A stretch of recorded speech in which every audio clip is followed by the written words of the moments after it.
Hello, I'm Krishna and welcome to Who Said What. This is the show where I dive into interesting comments made by notable figures from across the world, whether in finance or the broader business world, and explore the stories behind them. Today, I'll go over the comments from Uday Kotak and Uday Kotak again and Deepak Shenoy. Uday Kotak recently said that there are no global Indian companies.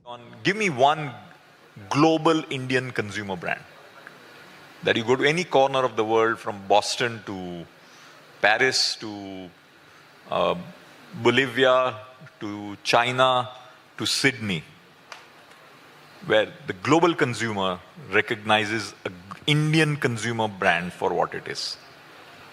Frankly, I have struggled to find one. We're a country of over 1 billion people with a thriving startup scene and companies that do IT, pharma, manufacturing, you name it. But when it comes to consumer brands that resonate globally, the cupboard's pretty empty. You might think of TCS, Infosys or Wipro, but those are IT service providers. They are not the brands that someone picks off a store shelf in Berlin or walk into in New York. On the other hand, Bollywood might be known around the world. Growing up, I used to think Maggi or Dairy Milk is an Indian company, but how wrong was I? Even brands like Zomato or Ola, which have tried going international, haven't really cracked it. The reason behind this, according to him, lies in comfort and protectionism. See, Indian companies can thrive within the domestic market, one of the biggest in the world, and that removes the urgency to build truly global operations. Why battle it out on a global scale when you can make a healthy margin selling to Indians? I think we've got a very protected country, and people are very comfortable in the comfort of our 1.4 billion people. Home market is there, protectionism there. Why should I really try to become a global brand? I'm making enough money. See, this comfort zone is a double-edged sword. It gives us thriving local champions, but very few that can stand shoulder to shoulder with international titans. Now, all of this shows up directly in how we invest. Neil Burate summed it up perfectly. Indian equity investors are starved for truly global companies. The solution is global diversification. See, most of us as Indian investors tend to build portfolios heavily concentrated in Indian equities. That might feel diversified. After all, we might own stocks in banks, pharma, tech and consumer, but that's diversification within just one country. From a global investing standpoint, that's not enough. Finance theory tells us that a well-diversified portfolio shouldn't just be diversified across asset classes, but also across geographies. Why? Because economies don't move in sync. When one country stumbles, another one might thrive. Currency risks, policy shifts, demographic changes, all these things play out differently around the world. Spreading your investments globally helps smooth out risks and access opportunities you can't get at home.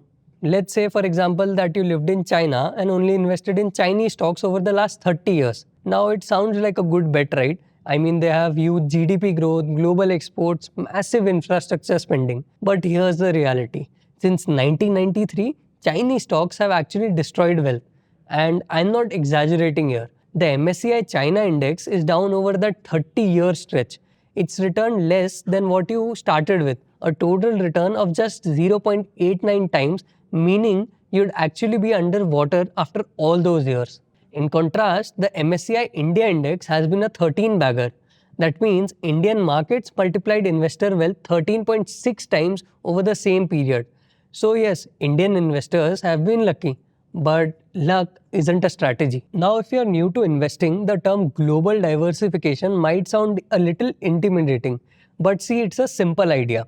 It means don't put all your investment eggs in one country's basket. Buy stocks or funds that give you exposure to markets outside India through mutual funds or ETFs, which is exchange traded funds, or international equity platforms.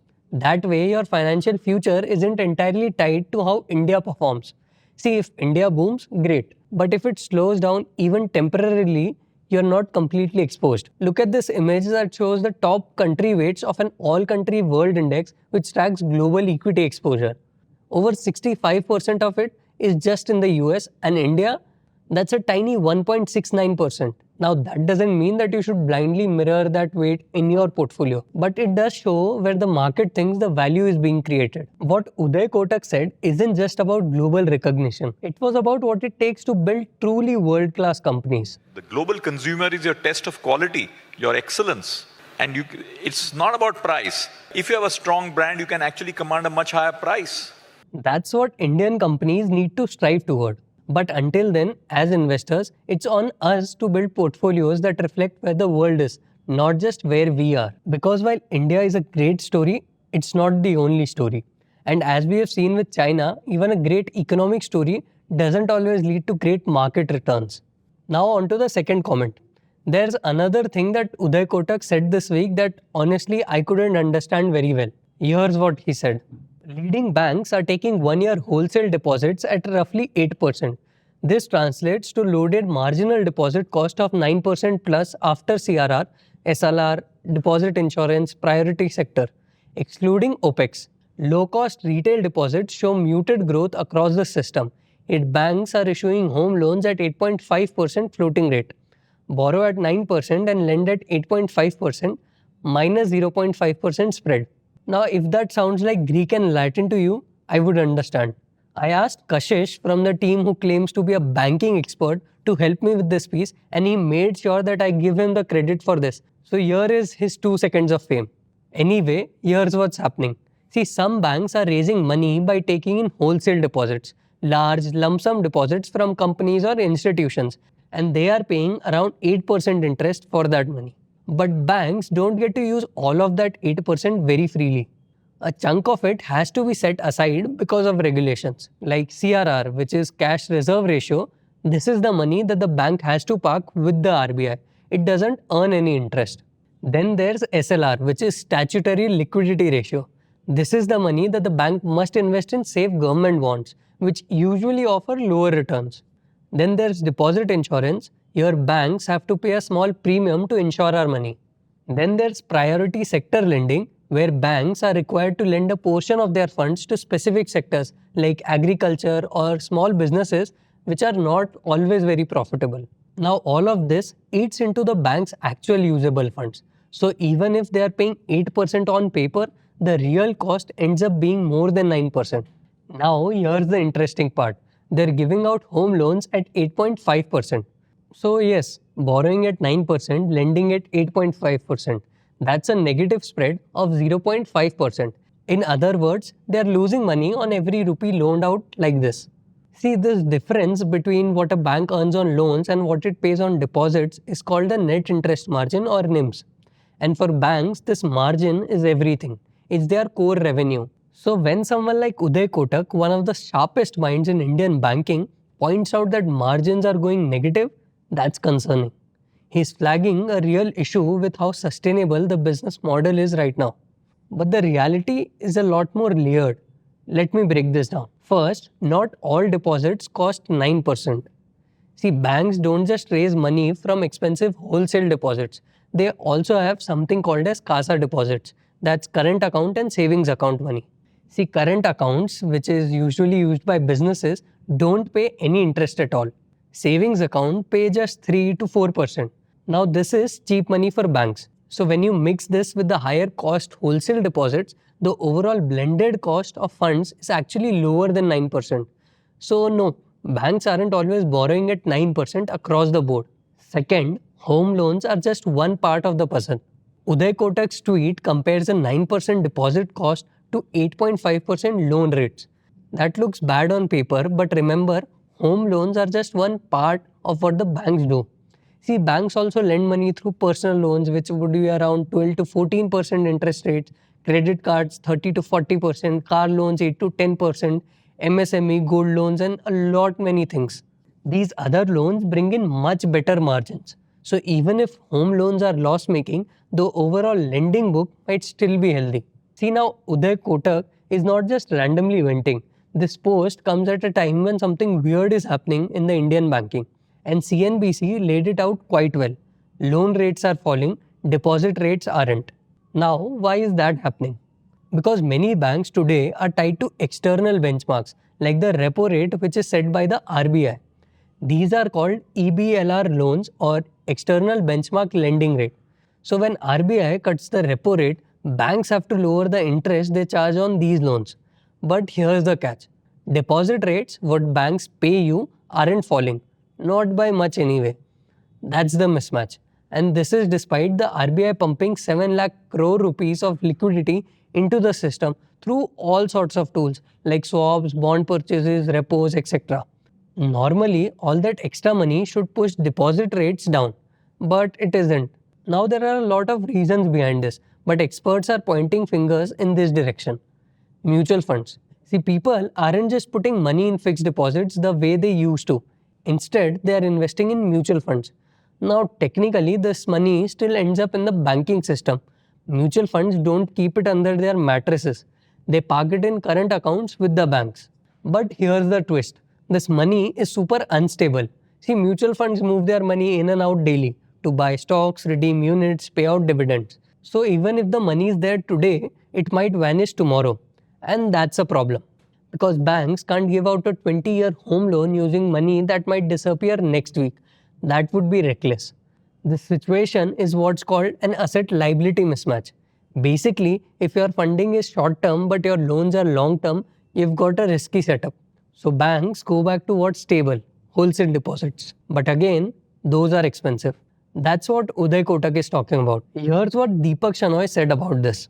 I think bank NIMs must come down from 3.5 to 5% levels down to 2.5% eventually.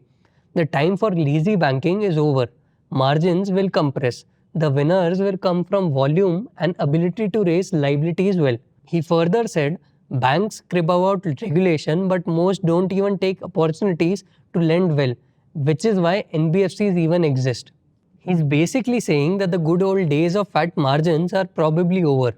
Now banks will have to win by being smarter, scaling up, managing risk better, and attracting more deposits and not just riding on higher margins. He also calls out a few things that banks need to do better. Say, rethink priority sector lending rules, ease SLR requirements, which are those forced investments in government bonds. Stop acting like all their loans are linked to repo. They are not. Use risk management tools like OIS, which is interest rate swaps, more effectively. His message is margins will shrink, but that's not necessarily a bad thing. The banks that evolve will still do just fine. Srinivas Rajan, chairman of the Union Bank, added another layer to this. That to a large extent is due to because of consolidation of market share amongst few banks. If you look at the last couple of years, incremental market share of 3-4 banks is above 50%. And therefore, every other bank is forced to fight for the remaining piece of the pie. And that which means that when you're looking at bulk deposits or CD rates, when rates are set at a high level, others typically become price takers. And therefore, costs are not coming down on the deposit side.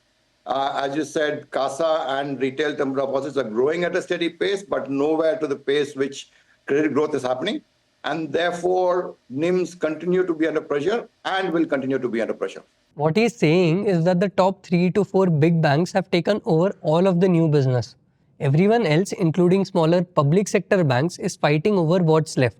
And when you are smaller with fewer customers and less brand power, you don't get to set rates. You just take what the market gives you. So if the big banks are struggling on margins, the smaller guys are getting crushed. So are we in a trouble? See, not really. But things are getting tighter. Uday Kotak's tweet is more of a warning. Margins are shrinking, yes, but that doesn't mean banks are doomed. As Deepak Shenoy says, this is just the end of an easy phase. The banks that adapt by building a stronger base of cheap deposits, pricing loans better, managing risk smarter, they'll still do well. The question is, who's ready for this new world and who's still clinging to the old one? We'll find out soon enough. Now, on to the last comment. I came across a tweet thread from Deepak Shenoy the other day and it started like this. India's current account deficit is only $11 billion in the October to December quarter. For fiscal year 24 to 25, it's only $37 billion. This is good. The rupee fell, but the problem was FPI flows and speculatory rupee trade, not fundamental trade flows. See, when I first read this, I was a little lost.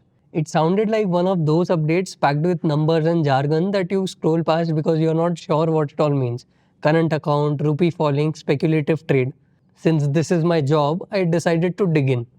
What exactly is the current account deficit? Why is it considered good in this case? And what's really going on with the rupee? So the first term that pops out here is the current account deficit. Think of the current account as India's report card for how much money it's earning from and spending on the rest of the world. If we are exporting goods and services or getting money from Indians working abroad, that's income. If we are importing oil, gold, electronics, or paying profits to foreign investors, that's spending. When we spend more than we earn, the gap is called current account deficit. And according to Deepak, India's current account deficit for the third quarter was $11 billion. Over the whole financial year, it's expected to be around $37 billion. At first, this sounds like a bad news, right? Deficit equals bad. But Deepak says this is actually good. So naturally, I wanted to understand why and how. See, India imports a lot of stuff, especially things like oil, gold, and electronics. In the third quarter, we imported $79 billion worth of goods. That's money going out. On the other hand, we also export services. Indian companies in IT, consulting, and financial services and more send their skills abroad and get paid in dollars. That brought in $51 billion. So when you put the two together, export minus import, you get a trade deficit of about $28 billion. But here's where it gets interesting.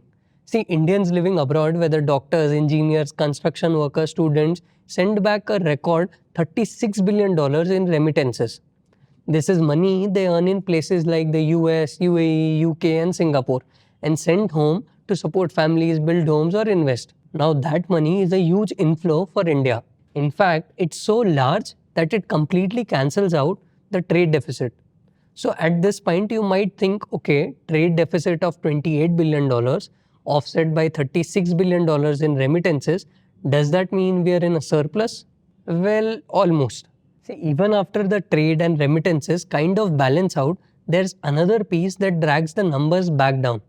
Investment income. See, here's what happens.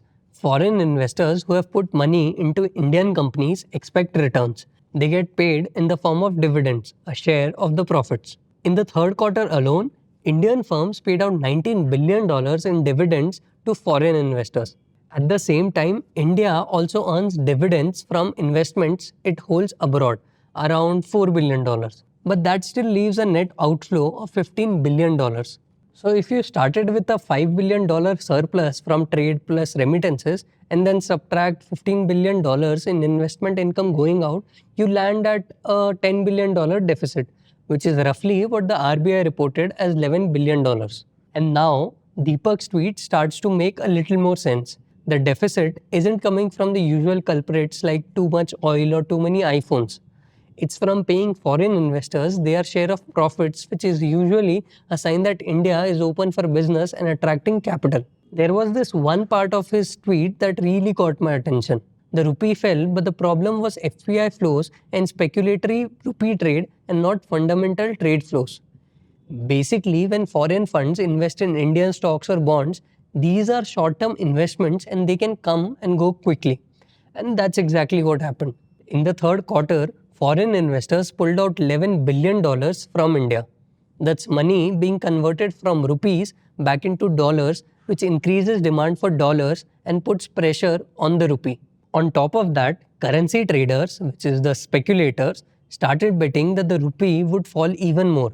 So they began selling rupees and buying dollars, further pushing the rupee down. Deepak Shenoy's point here is subtle but important. The rupee didn't fall because we were buying too many goods from abroad. It fell because of how financial markets reacted to global interest rates, risk perception, and other short-term factors. The fundamentals were actually strong. To prevent the rupee from falling even further, the RBI stepped in and did what central banks do during such times. It sold dollars from its foreign exchange reserves. The RBI sold $37 billion from its reserves in this quarter. Now that's a big move and it worked. It stabilized the rupee and helped balance the outflows caused by investor exits and speculation. Deepak summed this up neatly. This balances the payments. The money that left the country was matched by the dollars the RBI sold. So the overall balance of payments stayed in check. There is one last thing Deepak pointed out that I found quite fascinating. India imported $19 billion worth of gold in the same quarter. That's a huge chunk of our import bill. But here's the catch. Unlike oil or electronics, gold isn't something we consume in the usual sense. We buy it as a way to store wealth. Deepak argues that this isn't really a current account item in the traditional sense. It's more like a financial investment. And if you take out the gold imports from the equation, India would have actually had $8 billion current account surplus. That's wild. That's all for this episode. Thank you for tuning in. If you have any feedback for me, please let me know in the comments below. Start. But also across geographies. क्या बुलाना है? I don't know. एक minute sir. Yeah. You might even call it their bread and butter. Actually bread and butter वाला line निकाल दो. Sir एक minute pause करो.